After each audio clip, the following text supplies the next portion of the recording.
唉，事緣咧就係我個 friend 話：喂，你咁熟啲啤酒，不如講下啲啤酒喎。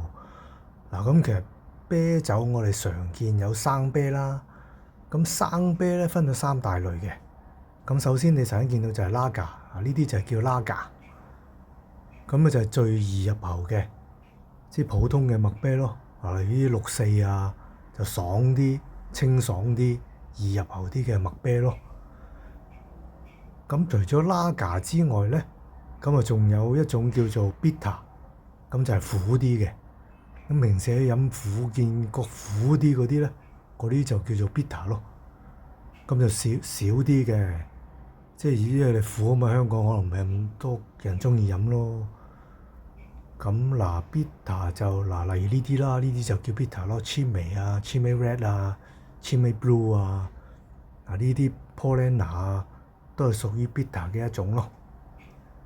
咁呢隻就係一隻好苦嘅 Bitter 嚟嘅。嗱，咁呢啲就叫 Ale 啦，第三種啦，就係最苦最純嘅啤酒啦。咁亦都係麥味最重嘅。Tannins 都係其中一種啦，就順滑啲咯，同埋酒精重啲嘅。咁另外仲有一種咧，就叫手工啤。其實首先你見到呢啲手工啤，佢哋都有分生啤同埋樽裝啤嘅喎。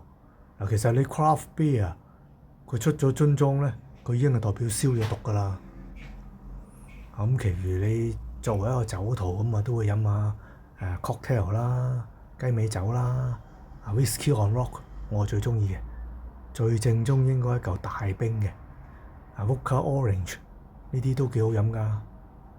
Irish Coffee 唔知咧，你就中計啦，其實好重酒精㗎。紅酒啦，紅酒就女士中意飲啦，即係易入口啊嘛。